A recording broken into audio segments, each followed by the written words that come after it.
Welcome to It Matters Radio. This is Monica Brinkman, and along with Kenneth Weene, we are going to be hosting today's show. Hi, Ken. Hi. I am so thrilled, Ken, that Michael and his wife, I'm sorry, what was your wife's name again? I'm sorry. Betsy. Betsy Friauf. Betsy, okay. Now, I want to let you know that we've asked Betsy to join us today because she is also a historian, and she's very, very concerned about, everything that's happening within people's lives right now. So I'm glad, Michael, that Betsy joined us today, and I'm so glad you're here. Now, if you don't know Michael, he's an educator. He has PhD. He is a historian, very good historian. Yeah, he's someone that actually does research and goes on facts, not rumor, not conspiracy. So we're so happy to have you both with us today. Thank you. We're happy to be here. Now, and I have to say, I have to admit that one of the reasons that I maneuvered, folks, you don't know this, I maneuvered Monica into introducing Michael and Betsy is because I honestly did not know before how to pronounce your last name, Betsy. Yeah. And one of the things I think is very interesting about you as a couple is that you do use different last names. Yep. I mean, I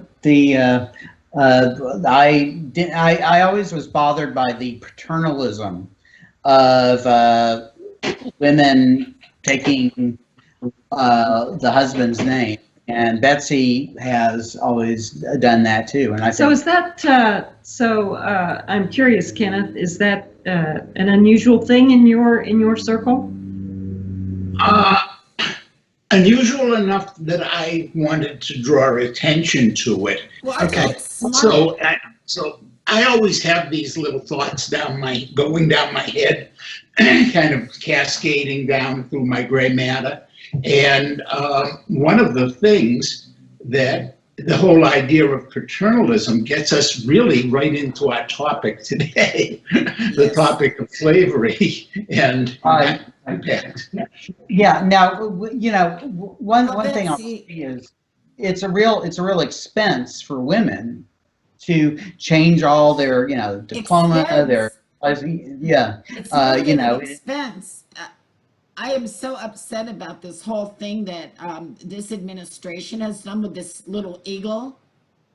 My house burned down, and every bit of records I have is gone. And I've already 3 times had to submit all my marriage certificates, divorce certificates, everything that goes with it, your birth certificate, because I'm a female. Now, if that's not prejudice, I don't know what is.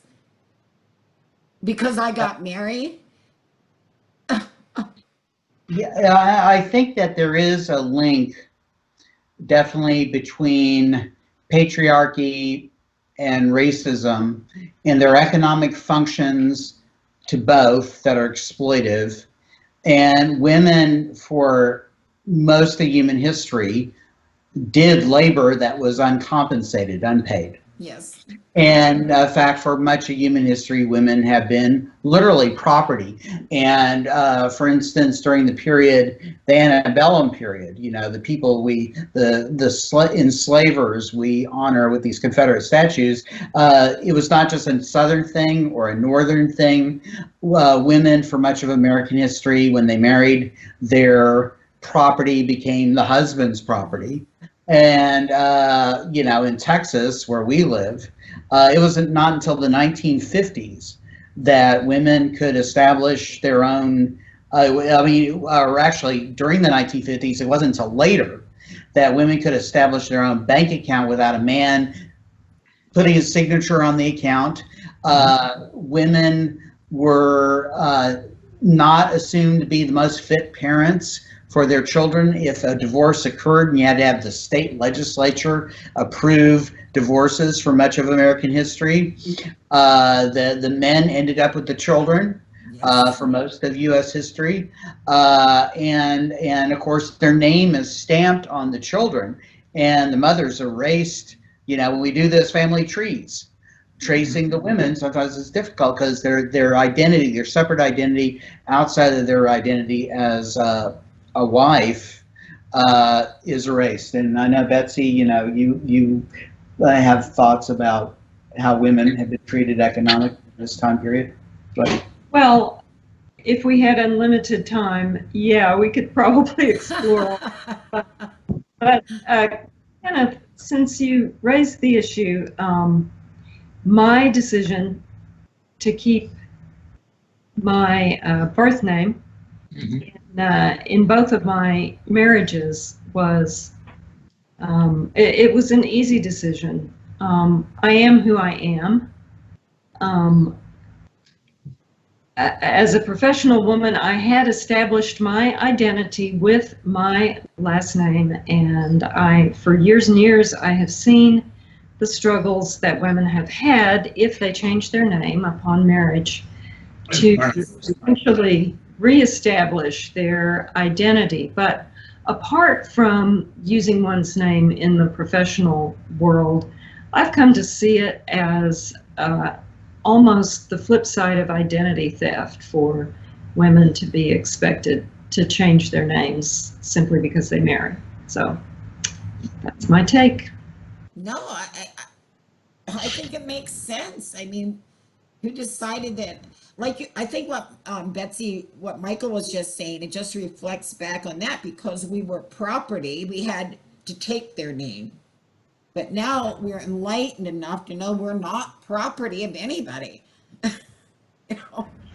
it's, I mean, there are obvious differences, between, and very big differences between what white women experience with patriarchy prior to emancipation and what black women experience as chattel slavery, where they were bought and sold. I mean, there is a difference, but it's a form of oppression, and these forms of oppression are definitely linked. And the beneficiary in both forms of oppression are white men. And one reason why I think the issue, because we were going to talk about monuments today, that there's such an emotion, even to the point of violence, in defending these statues, for instance, of Christopher Columbus, a racist police chief, and in Philadelphia, Frank Rizzo, Confederate generals, Jefferson Davis, who was the president of the Confederacy. White men sense their monopoly on power basically crumbling.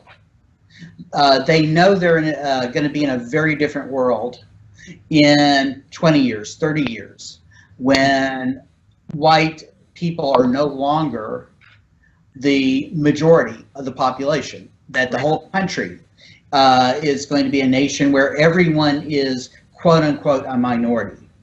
And the feminine, it's interesting. The people who are the racists often are the people who are also antagonistic to LGBTQ rights and to feminism, because again, this sense of erosion. And some of the people who embrace it are people who in some ways are marginalized themselves, poor whites, working class whites, whose only claim to being part of a ruling class is this, the skin color and their maleness. And they feel really threatened. I really feel like people at the top are manipulating that fear, that if we have a society that recognizes women as equal, we recognize that gay people shouldn't be fired because of their sexual orientation, if we recognize that people can be, that gender is fluid, and that's part of the human experience. If we recognize those things, they feel diminished because they feel like they're in a zero-sum game where any group that benefits is taking that benefit from somebody else. I think that's interesting, a zero-sum game. And yet, why does it have to be zero-sum? That is really part of the distortion.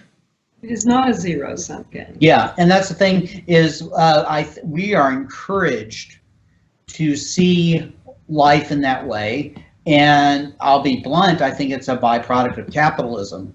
That capitalism depicts life as inherently about competition and not cooperation. And we know from evolution, the reason that the human species survived is because of cooperation, because of networks, because specialized tasks, that the human species would have gone extinct if we had all been bold individualists, you know, like people who love writers like Ayn Rand, you know, the Atlas Shrugged. That's not how society developed. Atlas Shrugged, her heroes as individual, bold architect who supposedly does it by himself, who builds his buildings. Someone, I can see him carrying the girders. yeah, no one builds skyscrapers by themselves. So that's a lie, but what it does is it tends to identify people who are already at the top as being the movers and shakers, and to shred the idea of cooperation, because if people cooperate, if they're not divided by race, class, gender, sexual orientation, then we're talking about possibly evolution to a cooperative society in which every person's contribution is truly valued, and valued in material ways, that they're compensated for what their work is actually worth, not just what wealthy people are willing to pay. Yeah, well, that's one of the fascinating things about the COVID situation, because we're seeing essential workers. You know, this is a theme we keep coming back to. You know, the essential workers are not the bankers. No one would notice, and this will sound cold and harsh, but no one would notice if every hedge fund manager died from COVID. They will notice if the construction workers go, if the people making the food go, the people truck drivers. So the compensation in our society is inverse to the importance of the person. I think the fundamental things are the people who give us shelter, give us food, who look after our children, and they're some of the worst paid people anywhere. But you know, there's something else that goes on that I think I do want to get us back to the monuments. But before we do that, I just want to point out one more thing. There's always this conversation in the social media. If we become more socialist, more like, quote, communist, which is the word they throw about, that people will be de-incentivized. Now, the two of you, how much of your time in a day do you spend working on your books, working on your work to help bring down the Confederate monuments, doing all of these things? Well, Betsy, I mean, you're working full-time at an institution. So Kenneth, just to sort of clarify, do you mean like in the course of a month, a year, currently, right now? Oh, I just meant in general. I wasn't trying to be that specific, but let's say in the course of a year. We both have full-time jobs. Yes. Michael's work as a history professor is far more than full-time. So how much time do we spend on other things that are essentially uncompensated? That's what I was getting at. What do you think, Michael? Well, I mean, you know, as a professor, Betsy is an information specialist. I'm not a professor, to be clear. She's she is what you call an independent scholar. I brought, you know, we have common interest. We work together well. We met each other as journalists, and so it's easier for me to integrate my other work with my work as a professor, since I teach history. You know, I can do research when I'm at the college, or like I'm doing now at home when I'm working remotely. But I would say that, you know, our jobs, our paid jobs, take up the bulk of our time. But we find time, evenings, weekends. You know, we do archival trips together across the state. That's where a lot of the history can be found.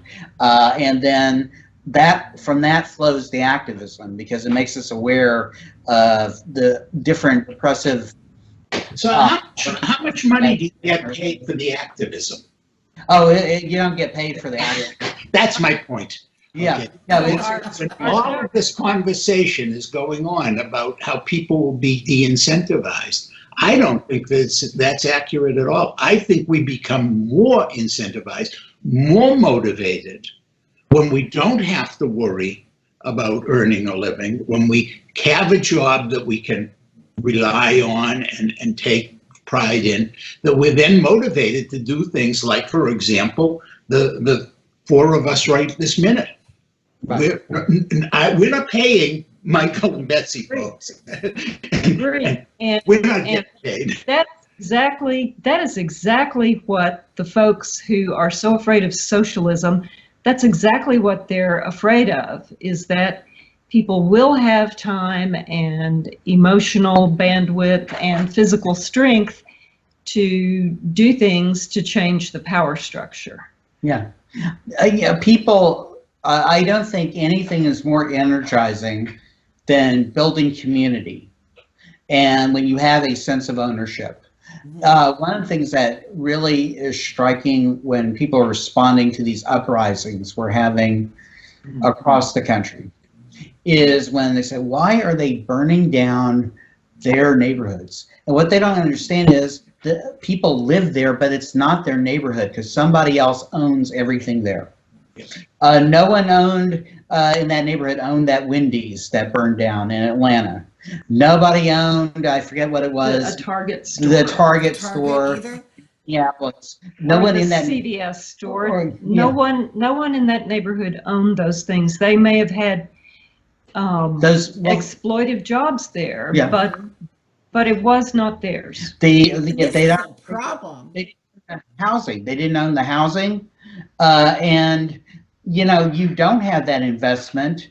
And when the relationship of those businesses or the landlords, you pay each month the landlord who doesn't repair your plumbing or your air conditioning, or there hasn't been air conditioning. Certain point you don't feel any investment at all in that. And the only way you can be heard, because I've rented most of my life, sometimes the only way you can be heard is something like that. If those people had a stake, which you would have in a socialist economy, the relationship to their surroundings would be completely different. That would be the community. That really would be a neighborhood that they are an active part of, that they have a voice in. And instead, the owner class has a parasitical relationship. And when you leave people voiceless, there's only one form of expression left. And so I think, and I'm not cheerleading that approach, but I empathize with it. And I think that it's a position of privilege.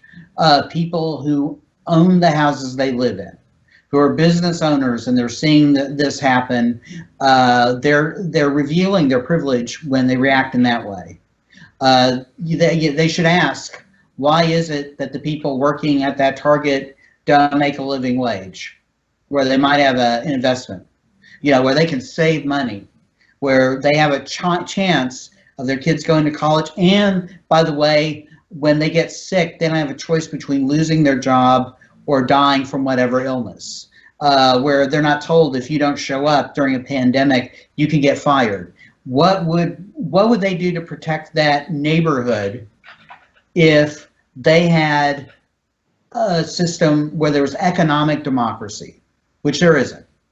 Decisions are made shaping cities and towns by people who aren't elected. I shut down the factory, the town goes down the toilet. We see that all through the Rust Belt, right? What happened? Those. And that leads people to extremes, and one end of it is to back a quasi-fascist movement in the United States as place a president in the White House. The other end of it is to burn down the Wendy's. I mean, that's what desperation, and economic disenfranchisement also ultimately brings you. And frustration and anger because it's not something that people haven't seen for decades and centuries even. You know, Because those when does it stop? yeah, the monuments represent that, don't they? Yes, they do. Oh, well, absolutely. So it's extraordinary. The monuments, and Betsy and I both participated in numerous events about the monuments. That is perhaps the most successful propaganda campaign and rewriting of history that's ever happened. The erection of the monuments. The erection of the monuments. The The erection, original, when the they were building. built. So this was done on purpose, do you think? Oh yeah, no, there was a definite ideological message. And what's really remarkable, there were 700 monuments. Of course, we have fewer of them now. Mm-hmm. But at one point, 700 Confederate monuments in the United States. And this is a key point, because you might think this is a Southern thing. Those 700 monuments were built in 31 states. Only 11 states joined the Confederacy. There are Confederate monuments, plaques, paintings, etc. You know, real significant public art in 31 states in the Union, even in states that had not joined the Union when the Civil War ended. And it was driven by particular groups, particularly the United Daughters of the Confederacy. Mm-hmm. They raised the money for the statues and the other monuments, and they had an agenda. Mildred Rutherford was the chief historian, quote unquote, for the United Daughters of the Confederacy. And they sponsored history essay contests.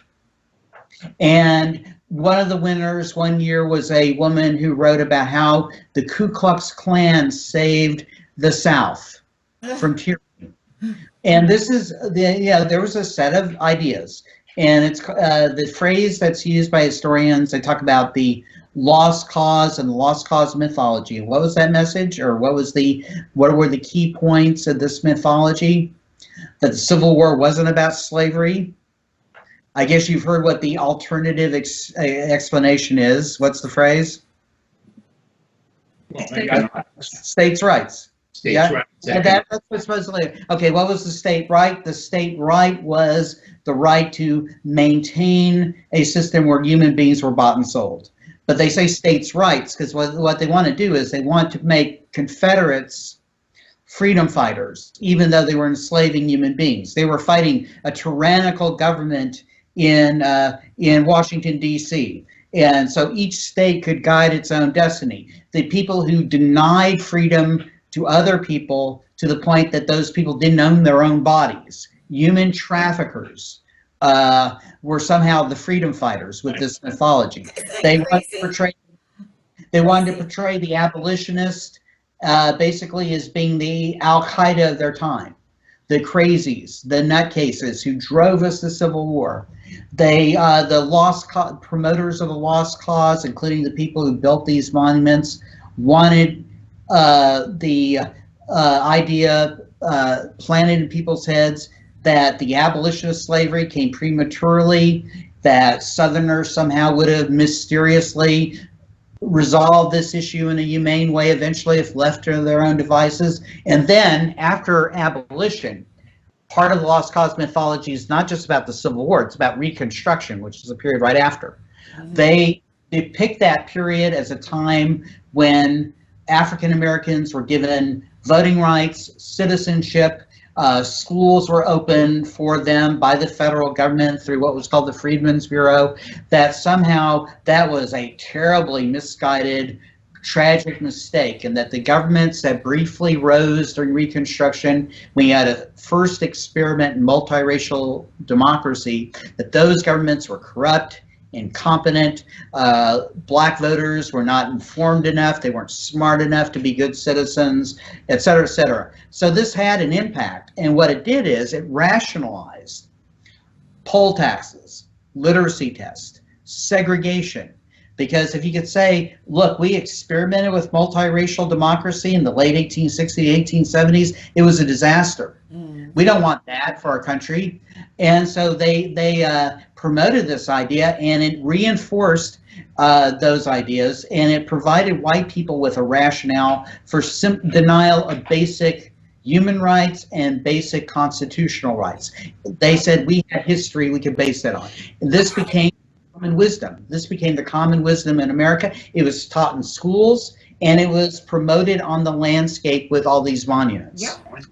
Yeah. Well, I have there's an irony here, though, because we started the interview talking about women and their relative powerlessness, and yet a great deal of this was done by women. Yeah, This yeah. is what I was just going to ask, Ken. You're reading my mind. It's like women, especially white women, are shooting themselves in the foot. Well, it's a mistake to think that women historically are necessarily going to identify with people of color, even if they're women of color. And women were certainly part, I mean, you can read histories of how women who were enslavers, the wives of the plantation owners, because the men were the plantation owners almost always, right? Yes. How they treated slave women. This idea of solidarity based on gender cannot be assumed.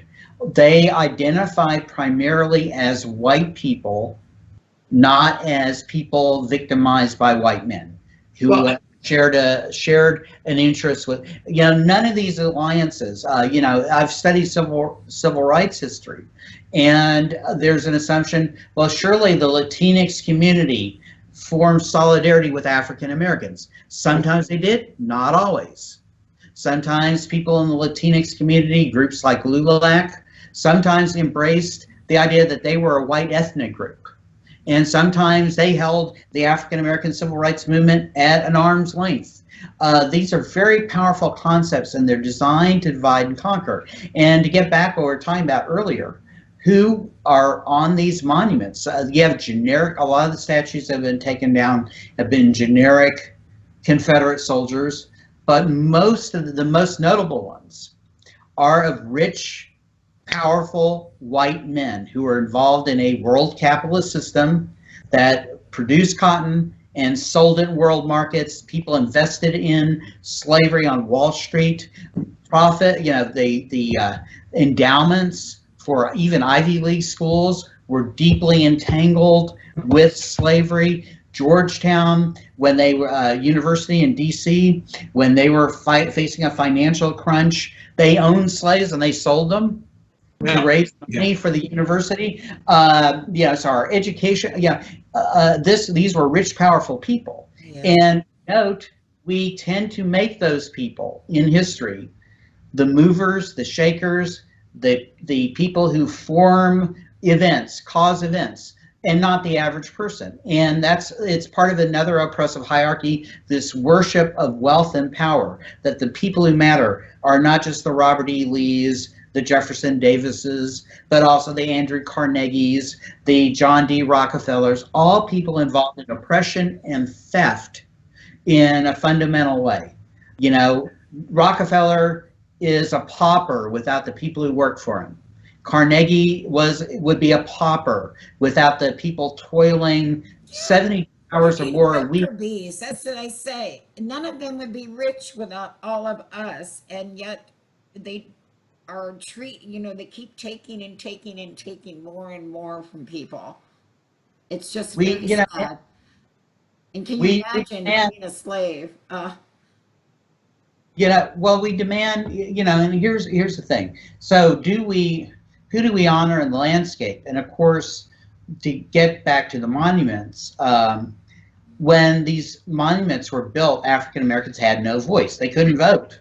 Almost all of the monuments were built between 1890s to the 1930s, and then there was another wave in the 1950s and early 1960s when desegregation was happening. So the first wave was during poll tax time, when lynchings, there were about 4,700 plus lynchings in the United States. And by the way, all across the United States, but primarily in the South. A time of total disenfranchisement and disempowerment for African Americans. Black people had no voice. And then they built this second wave during the integration period. And what they were, the message, there's so many messages they're sending. One is white supremacy. One is we define the landscape. We own the land and even the air you breathe. You're powerless. They're saying that to African Americans. But they're also saying that this is a hierarchy. Obey your elders. These Robert E. Lee's and Jefferson Davis's, people like that, they are the commanders, and they can guide you to a better future. And they're saying to poor whites, working class whites, look at the majesty of whiteness. You know, I've noticed something interesting that goes along with that a lot of times when you say to people, well, we should change this, and they say, well, it's in the Constitution. And you say, well, yeah, but we can amend the Constitution. That to them is sacrilege. We can amend the Constitution. Right? You know, one of the things I found interesting about the monuments issue is this argument that by doing that, you're erasing history. That's one of the big cliches we encountered. And of course, there's a big, history is about investigation. History is about exploration, not veneration and commemoration. And historians, if they're doing their job correctly, are not celebrating something, they're revealing something. And these statues never imparted any actual information. Right. I know that because Dallas was shrouded in Confederate monuments, and I have students come to my class who think that, you know, from high school, 12 years of public education, and some of them still think that the war had nothing to do with slavery. The Confederates said it was about slavery. Every time each state that seceded from the Union drafted a declaration saying why they're leaving the Union, and they said over and over again, slavery, they're going to abolish slavery, they're going to end our peculiar institution. Over and over again they said that. They admitted it was about slavery, and now 160 years later people are trying to pretend it wasn't. Yeah. It's the American equivalent of Holocaust denial. So they say it's about erasing history. Those statues were meant to distort and erase history. That's what it was about.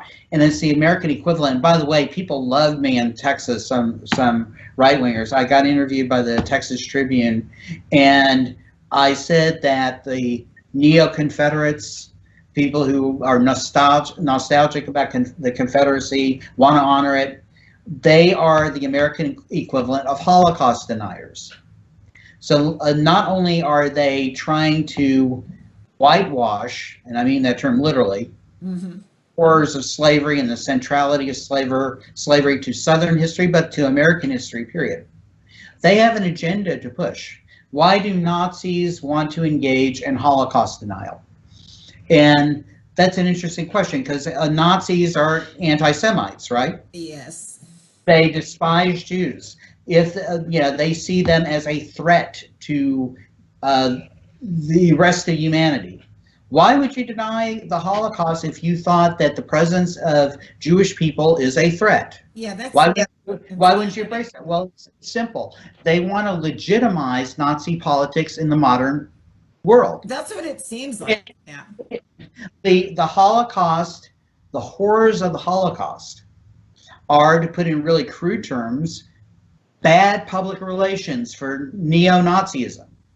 It is very hard to sell a fascist politics if you have, not just 5.8 million Jews, but also, another 5 million other victims. Yes. Your movement is a movement of mass murderers. So you cleanse that record. The neo-Confederates have an ideology. The people who lionize and want to make the Confederacy a representation of states' rights and somehow turn it into a symbol of liberty. They have an agenda. They want to deconstruct government. Well, they want to deconstruct government that... Betsy, a question. Yeah. Yes, because we're not... Well, we're going to run out of time.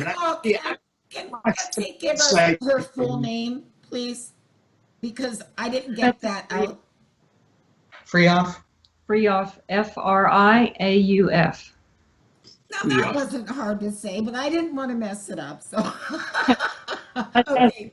Thank I you. need to sell some vowels.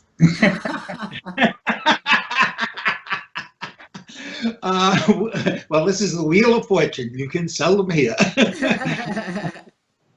Betsy, I was wondering, you worked side by side with Michael on this whole monuments thing, but I wanted to ask you a different kind of question about the monuments, because I think there's some interesting things going on, including toppling some Columbus statues. By the way, I'm all for that. I'm not a fan of Columbus Day at all. I think it should be Native American Day. But I was wondering, what do you think about some of the great men, and I'm putting that in air quotes, folks, great men of American history who owned slaves? How should we deal with I don't know, I come from Boston, in case my accent isn't giving it away, and we have statues there of John Hancock. Now, he didn't have a lot of slaves, but he had at least one, and he certainly invested in and made money from slavery, as almost all the merchants of Boston did. What should we do about the George Washingtons, the Thomas Jeffersons, the John Hancocks, and their statues? That is something that I grapple with. George Washington, John Hancock, and those folks made, I think, creditable, genuine contributions to the founding of the nation. And I think possibly they're in a different category than the leaders of the Confederacy, who were traitors to the United States, in addition to buying and selling human beings. And it is difficult, and this is one of the things that historians, and Michael has been a historian for many more years than I have, but this is one of the things that historians grapple with. And there are no purely perfect, angelic human beings, whether they're leaders or not. But I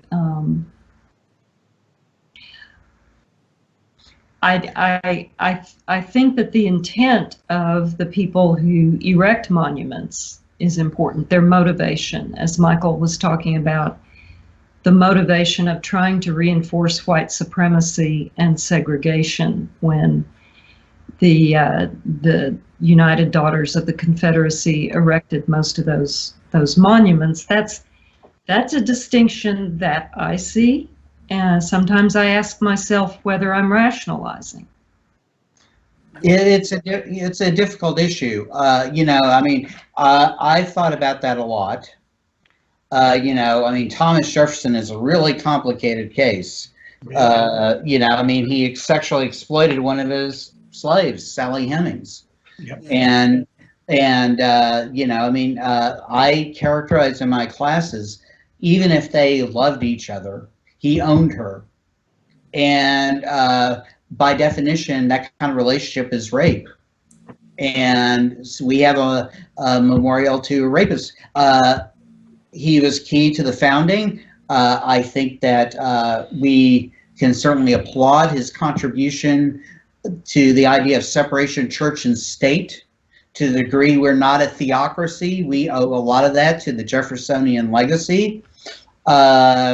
The United States is a very troubled country. I reject the idea that it's exceptional. I think it's part of the human experiment, but the American experiment added to and detracted from our whatever we call progress. I think that there are ideas inherent in what Jefferson wrote, all men are created equal. He didn't mean it completely when he said it. No. Obviously. But Martin Luther King was quoting Thomas Jefferson when he had made his "I Have a Dream" speech. If Robert E. Lee had never led the Army of Northern Virginia in the Civil War, we wouldn't even remember who he is. He would have been a major general in the Mexican-American War. That's it. He has no balancing legacy. He doesn't deserve a statue. Like, these men are known primarily. I mean, Jefferson Davis was a senator and he served in cabinet posts, but there would be no reason for him to be venerated on the landscape and have statues if he had not been the president of the Confederacy. Like, I'd rather have Davy Crockett up there. Yeah, yeah. Because at least he changed his mind.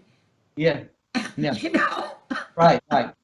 Yeah, I mean, do these individuals have any balance to their legacy other than advancing white supremacy? Right. And for me, the Confederate monuments are an easy thing. Yes. Yeah, You know what, we've run over time because this has been so interesting, and I'm hoping both of you will come back again because there's so much that we could learn from the both of you, and there's so much more to discuss about our history that so many people don't know. All right. I would propose that in the long run of things, that the real statues should be to our historians, because they tell us this evolving story, and it is evolving. The story that you and I learned, Monica, when we were kids, and we learned different stories because we grew up in different places influenced by, but the stories change. And I think that is maybe the message here. The history is not static, but it changes. And it is the historians who make it change. They're the ones who do that research. Yeah, what would we do without people like the two of our guests there, without Michael and Betsy? You know, we'd be ignorant of fact. Appreciate the conversation. We appreciate the conversation. I just want to say one thing I tell my students, they're confused when they hear it the first time, that the past is unpredictable. We discover things. There's so much about the past we didn't know that was lived by people then, but that became a silence, an absence in the record because of who chose to tell the stories, who got to tell the stories. And the deeper we dig, the more we uncover. And so what was considered the past 50 years ago is completely different from what we know to be the past now.